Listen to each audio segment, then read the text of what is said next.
तो बेसिकली आपका interview experience क्या रहा, और अगला क्वेश्चन यही है कि राउंड्स कितने थे उसमें, जैसे एग्जाम हुआ उसके बाद कौन सा राउंड हुआ, सिलेक्शन कैसे हुआ, एचआर राउंड, टेक्निकल राउंड जैसे होते हैं हमारे। तो मैं थोड़ा डिटेल में ही बता देती हूँ, ठीक है। हाँ। तो फर्स्ट जो मेरा, एक्चुअली इसके 3 प्रोसेसेस थे, 3 स्टेप्स कह लो।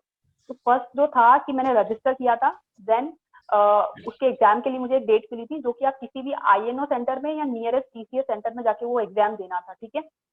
उस एग्जाम में रिटन एग्जाम था बेसिकली, उसमें 4 सेक्शन थे। फर्स्ट था न्यूमेरिकल, सेकंड वर्बल था, और एक रीजनिंग सेक्शन था, और फोर्थ था कोडिंग सेक्शन, ठीक है। तो जो न्यूमेरिक वाला होता है, तो ये एप्टीट्यूड रिलेटेड क्वेश्चंस आते हैं उसमें, ठीक है। आई थिंक 15-20 एप्टीट्यूड क्वेश्चंस थे। देन रीजनिंग में सेम सेम 20 और 25 रीजनिंग क्वेश्चंस थे, ठीक है। और उसके बाद इंग्लिश वाला वर्बल सेक्शन था, उसमें इंग्लिश से रिलेटेड, मे बी वोकेबलरी से रिलेटेड, सेंटेंसेस से रिलेटेड, इस तरह के क्वेश्चन थे, जो कि इंडिया बिग से यार आप थोड़ा सा स्टडी करोगे तो आप इजीली उस चीज को क्रैक कर सकते हो, ठीक है। हम्म। उसके बाद लास्ट राउंड था कोडिंग राउंड। कोडिंग में 2 क्वेश्चन आए थे। हाँ, 2 क्वेश्चन थे, आई थिंक 20-20 मिनट्स के 2 क्वेश्चन थे। आई थिंक 1.5 आवर का कुछ पेपर था वो पूरा टोटल। तो उसमें शायद 20-20 मिनट्स के लिए हमको कोडिंग सेक्शन के लिए मिले थे, जो आई थिंक एरे और स्ट्रिंग रिलेटेड क्वेश्चन थे मोर ओवर, मेरे को जितना याद आ रहा है। तो आई थिंक यही था पूरा सेगमेंट की 4 सेक्शन से अराउंड 1.5 आवर का पेपर था। तो ये हुआ था फर्स्ट राउंड मेरा, ठीक है। ओके। उसका रिजल्ट अराउंड 1 मंथ के बाद आया था कि मेरा वो सेक्शन जो था फर्स्ट स्टेप मेरा क्लियर हो गया था, रिटर्न टेस्ट। उसके बाद जो सेकंड था, उसके लिए मेरे को दिल्ली जाना पड़ा था, ठीक है। दिल्ली गई थी, तो मैं किसी टीसीएस ऑफिस में ही गई थी इंटरव्यू देने के लिए। वहाँ पे अराउंड 250 और 300 कुछ लोग थे जो मेरे साथ इंटरव्यू देने आए थे, और सारे सेम प्रोफाइल के थे, बीसीए प्रोफाइल के थे, ठीक है।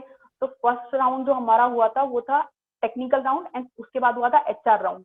तो यार बहुत टाइम लगा था, आई थिंक 3-4 घंटे तो लगे थे। हम वहीं पे बैठे थे ऑफिस कैंपस में, ठीक है। तो पहले तो वही डॉक्यूमेंटेशन चेक करना होता है एंड ऑल द थिंग्स, वो हुआ था आई थिंक 11-12 बजे के आसपास। फिर 1-2 बजे से हमारा टेक्निकल राउंड स्टार्ट हुआ था। तो मेरा जो हुआ था technical round, I think 20-25 minutes का हुआ था। तो बेसिकली क्या था कि उसमें उन्होंने मेरे से बेसिकली कोड लिखवाया, एक आई थिंक रिवर्स नंबर का कोड लिखवाया था, एंड दे हाँ, वाज लाइक ज्यादातर यही ये आता है। वर्क कैसे कर रहा है, ये क्या स्टेप्स होते हैं इसके, आप उसको पूरा ड्राई रन करके मेरे को पेपर पे लिख के बताओ। तो मैंने उनको पूरा एक्सप्लेन किया था कि ये किस तरह से रन हो रहा है, और हर स्टेप में बेसिकली क्या हो रहा है। अगर आप वाइल लूप रन कर रहे हो, तो उसमें एक ही बार में 3 बार वो लूप रन हो रहा है, तो उसमें क्या क्या वैल्यूज आ रही है और वो कैसे रन हो रहा है। तो उन्होंने, आई थिंक मैं थोड़ा सा मे बी स्टैमर कर रही थी और समथिंग, तो मैं थोड़ा स्टक हो गई थी, बट उन्होंने मेरे को काम किया था, और ही वॉज वेरी सपोर्टिंग जिन्होंने मेरा इंटरव्यू लिया था। तो उसके बाद उन्होंने, मतलब वही मैंने उनको अच्छे से एक्सप्लेन किया था पूरा। और फिर उन्होंने कुछ बेसिक क्वेश्चंस और एरे से या फिर जावा से आई थिंक रिलेटेड कुछ क्वेश्चंस पूछे थे। आई थिंक मुझे याद नहीं है, बहुत बेसिक क्वेश्चंस थे। जनरली एरे से रिलेटेड एंड जावा में पॉइंटर्स क्यों नहीं होते हैं, इस तरह के क्वेश्चन। एक चीज मैं इंटरप्ट करना चाहूंगा यहाँ, काफी लोग ऐसे ये भी पूछते हैं कि डेटा स्ट्रक्चर एंड एल्गोरिदम भी आते हैं क्या इंटरव्यू में टीसीएस के। नहीं, एक्चुअली वो ग्रेजुएशन प्रोफाइल था।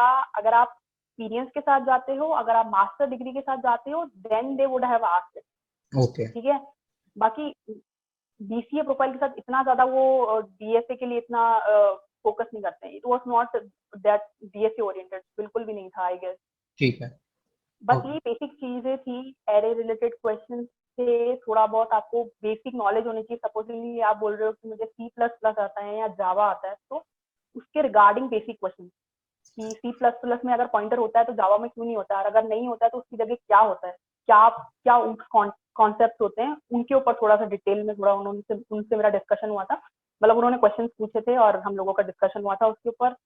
देन उन्होंने थोड़े बेसिक क्वेश्चन पूछे थे कि हाँ, where are you seeing after 5 years in the company. Then I think company का रेवेन्यू में से पूछा था। देन सीईओ का नेम पूछा था। तो ये जनरल डिस्कशन हुआ था, आई थिंक 20-25 मिनट्स था। और हाँ, तो आप ठीक है। उसका एचआर राउंड का बता रहे थे कि सीओ के क्वेश्चन पूछे थे। हाँ, तो ठीक है। तो एचआर राउंड से पहले भी मेरे को एक कोड लिखने के लिए व्हाइट पेपर पे कोड लिखना था, मैंने वो लिखा था। उसके बाद वो सेम पेपर लेके मैं एचआर राउंड के लिए उनके रूम में एंटर हुई थी। आई थिंक कैबिन वेबिन था अच्छा खासा।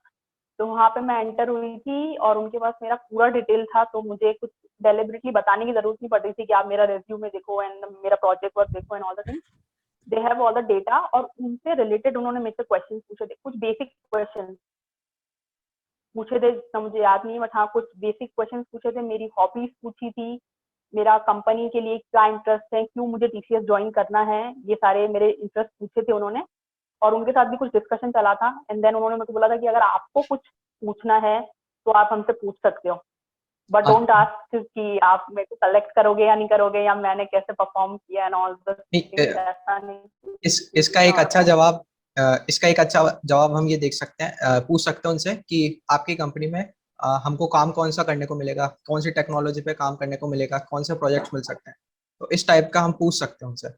बट जनरली हम कुछ कुछ बच्चे होते हैं वो करेक्ट। पूछ रहे थे कि सैलरी कब बढ़ेगी, और ऐसे सवाल पूछ रहे थे। हाँ ऐसा होता है। तो हाँ। मैंने भी कुछ इसी से रिलेटेड क्वेश्चन था कि लाइक मैं किस डोमेन में एंटर होंगी, या मेरी जो डोमेन होगी वो क्या स्पेसिफिक होगी, मेरा वर्क कल्चर, वर्क एरिया क्या होगा, किस प्रोजेक्ट में मैं काम करूंगी। तो बेसिकली मैंने जैसे पहले भी बताया था कि हम लोगों का एक ट्रेनिंग एरिया होता है टीसीएस इग्नाइट में, जहाँ पे हमें 6 मंथ या 3 मंथ की ट्रेनिंग मिलती है, और उस पे आपका जैसा परफॉर्मेंस होता है उसके बेस पे आपको कुछ प्रोजेक्ट्स अलोकेट होते हैं। ओके। तो उन्होंने बोला था कि वो आपका ट्रेनिंग पीरियड आएगा, आप जैसे परफॉर्म करोगे देन आपको पता